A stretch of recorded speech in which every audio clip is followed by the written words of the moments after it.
تشكيلية خرجت من الإطار المعهود والمألوف، فاستعملت من خلالها تقنيات جديدة وكذلك غيرت في الخامة.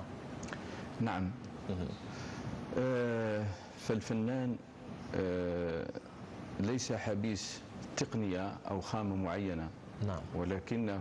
لكن طلاقة الفن وحريته تجعل منه أن يبدع حتى في تغيير، حتى يشعر المشاهد بأن هناك عمل جديد، عمل إبداعي، وكذلك بتقنيات جديدة لكي يضفي على حتى المحيط الفني نوع من التغيير، نوع من الحداثة.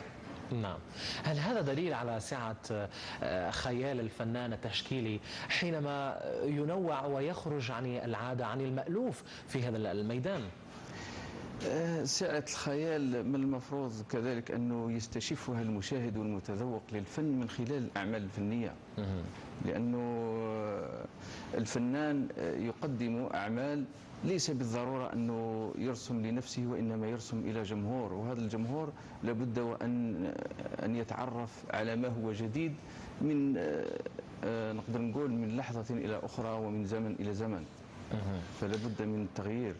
ويقال الإنسان ابن بيئته. طيب أي بيئة جعلت من هذه الأنامل تصنع جمال يخرج من الفنان محمد حشيشي؟ والله بيئة الفنان نقدر نقول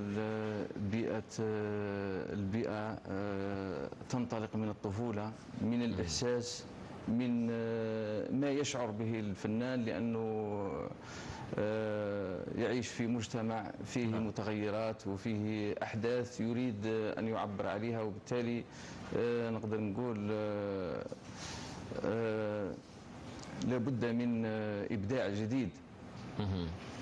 عن المسيلة وقصة هذه المنطقة الجميلة التي نوعا ما اخترقت هذه الرسومات وذابت في ألوان أردت أن تكون حاضرة في أعمالك. نعم، منطقة المسيلة تزخر كثيرا بالفنانين التشكيليين، وفيها طاقات كثيرة، وحتى نقدر نقول المدارس الفنية متنوعة ومتنوعة كثيرا في ولاية المسيلة. إن كان إتيان ديني سحرته هذه المنطقة وسحرته كذلك سحره رونق وجمال المرأة المسيلية، فأي جمال سحر محمد حشيشي؟ الجمال الذي سحر محمد حشيشي هو جمال الطبيعة، جمال نقدر نقول البحث في الماضي وكذلك الحاضر، ولا ننسى كذلك أن نعطي تصور للمستقبل. هل رحلة البحث عن الحاضر ورحلة البحث عن الماضي في نفس الوقت كانت شاقة بالنسبة لمحمد حشيشي؟ شيء طبيعي، كل بحث من ورائه تعب ومن ورائه جهد، لأنه البحث نقدر نقول هو شيء يختص به الفنان، يختص بالبحث لكي يبدع. لو لم يكن البحث لا يكون هناك إبداع أو تجديد في جميع الميادين، ليس يخص هذا الفن التشكيلي فقط. وكنت فنانا وكنت مبدعا حينما نثرت رحيق أعمالك الفنية وخميرة إبداعك في الكثير من المحافل التشكيلية والعديد من المناطق والولايات. عن يعني الصدى الذي كان في هذه الولايات التي استمتعت بأعمالك التشكيلية. والله مثلت ولاية المسيلة في عدة مهرجانات وطنية. نعم. وكان صدى مقبول لدى المتذوقين، لدى المشاهدين، لأنه كما قلت تقنية جديدة على المشاهد وبخامة نقدر نقول متوفرة، يعني مش حاجة جديدة غير موجودة في السوق، وإنما هي متوفرة باستطاعة أي إنسان أن يتحصل عليها. ما رأيك أن نبدأ رحلتنا ونغوص في هذه اللوحة التي نشاهدها في هذه الأثناء بألوانها وبأشكالها؟ لو طلبنا منك فقط قراءة للمعالم التي جاءت في هذا الإطار. والله المعالم التي جاءت في هذا الإطار هو حث على البحث. كذلك اللوحة في حد ذاتها تحث المشاهد عن البحث، تحثه عن العمل، تحثه على طلب العلم، تحثه على أن يكون فاعلا في هذه الحياة. عن الألوان المستعملة، كان هنالك مزج ما بين الألوان الباردة والألوان الحارة. هل هو يعني سعي منكم لإثبات فكرة معينة تريدون الوصول إليها، أم جاءت هكذا فقط؟ أولا العمل الفني لابد وأن يكون الواجهة الأمامية ذو طابع جمالي. لكي نعطي العمل الفني جماليات لابد أن نختار مواضع الألوان ونختار الألوان، ثم هذه الألوان هي اللي تبرز الشكل أو الموضوع لكي يكون أكثر فعالية. طيب، أي لوحة ليس بإمكاننا أن نتصورها بدون إطار إلا إذا كان من أجل غرض فني تشكيلي إبداعي؟ في هذه اللوحة مثلا التي سنشاهدها في هذا الأثناء، في أي لون نجد شخصية محمد حشيشي؟ تجد شخصيتي في اللون الأخضر، لأنه هذه اللوحة تعبر على نقدر نقول الحفاظ على البيئة. نعم، الحفاظ على البيئة. والبيئة ليس فهذا الموضوع موجه إلى الإنسانية بصفة عامة. نشوف حتى هذيك الورقة المطوية مكتوبة بلغات ولغات عديدة ومتنوعة. لكن الملاحظ أنه اللون الأخضر كنت شحيحا بشكل كبير في نثره في هذه اللوحة، لماذا؟ لأن حتى الطبيعة راهي تشح اليوم باعتبار أنه عدم اهتمام الاخضرار قليل. نعم، عدم اهتمام بالاخضرار هو اللي يخلي عدم التوازن الإيكولوجي في الطبيعة. اللون الأزرق في غالب الأحيان كان جنبا بجنب إلى اللون الأخضر. لماذا لو أردنا قراءة في هذا ما ذكرته أنت سالفا فيما يخص الألوان الباردة، لأنه عند تجاور الألوان الباردة تعطي نوع من الجمال، تعطي نوع من التوافق اللوني.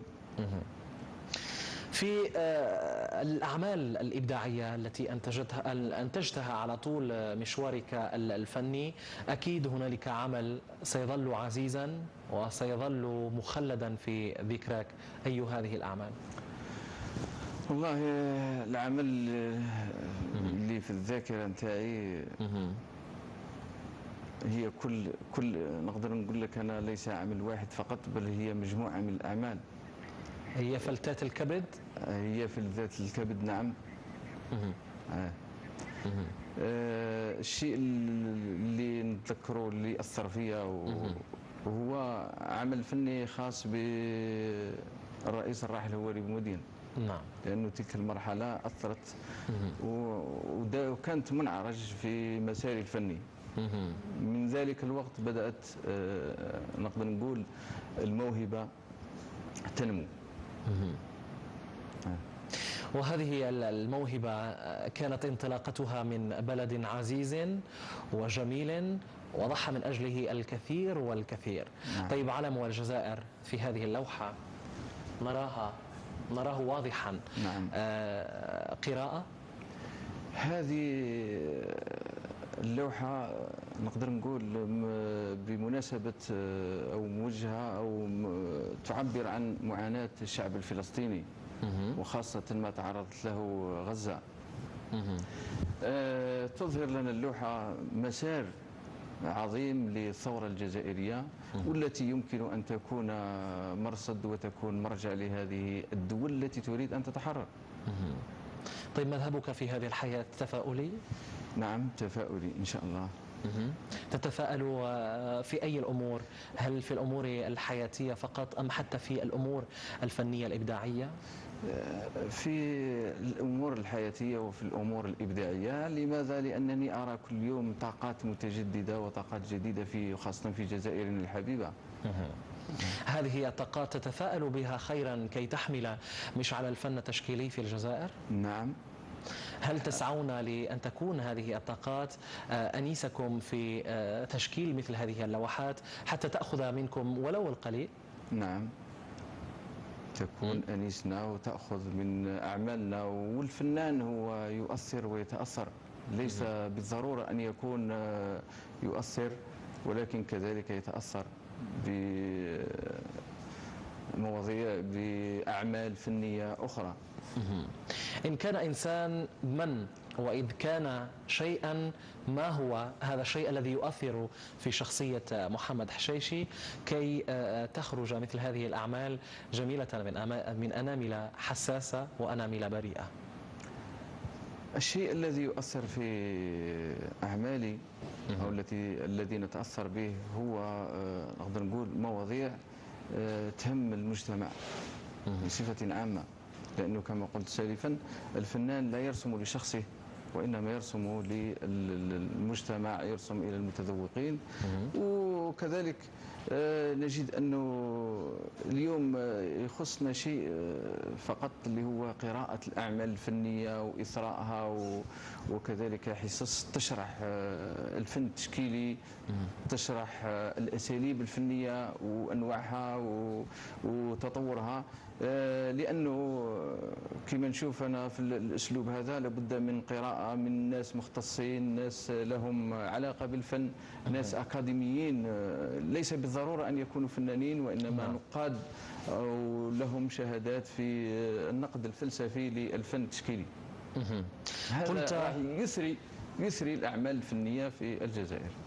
قلت أنه الفنان يرسم للآخر، هل ألا ترى في ذلك إجحاف في حق نفسك، في حق هذه الخوالج التي في كل مرة هي في داخلك؟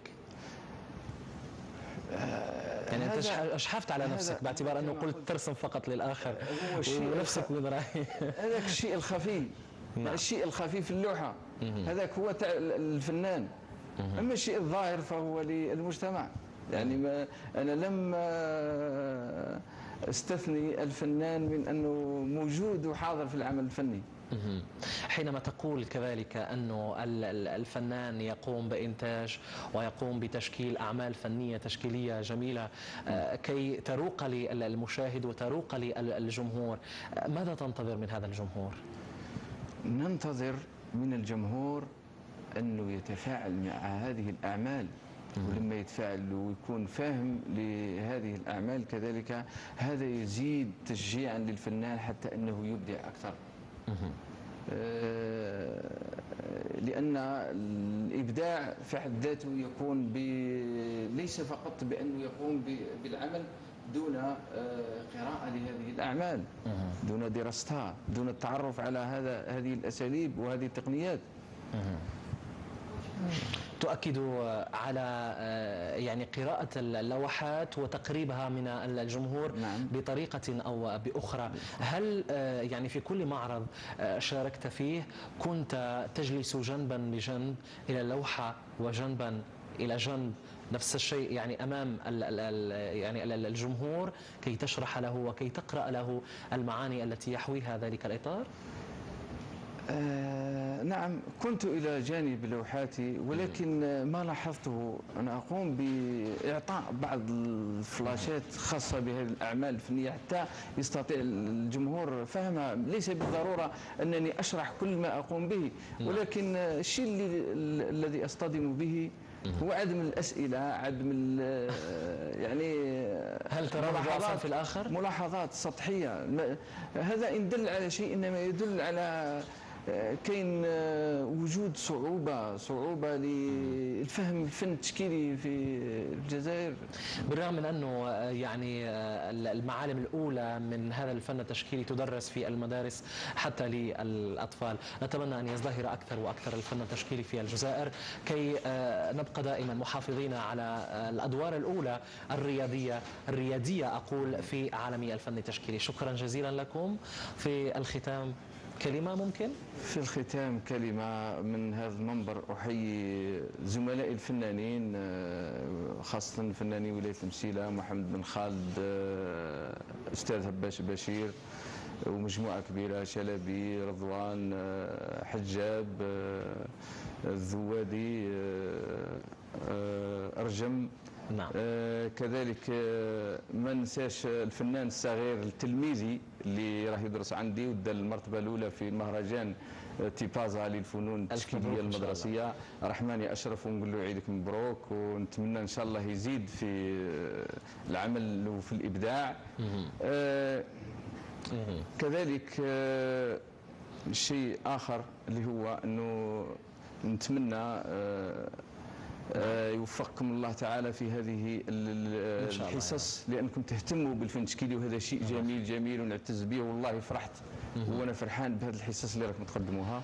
الله يخليك، الله يخليك، والمزيد من النجاح والتألق إن شاء الله في هذا الميدان، ميدان الفن التشكيلي. شكرا جزيلا لكم على حضوركم. شكرا وإلى اللقاء. برنامج صباح الخير متواصل معكم جمهورنا الكريم، حتى أنتم الذين تشاهدوننا في هذه الأثناء بإمكانكم أن تكونوا فنانين ومبدعين في نفس الوقت. سنلتقي بعد قليل.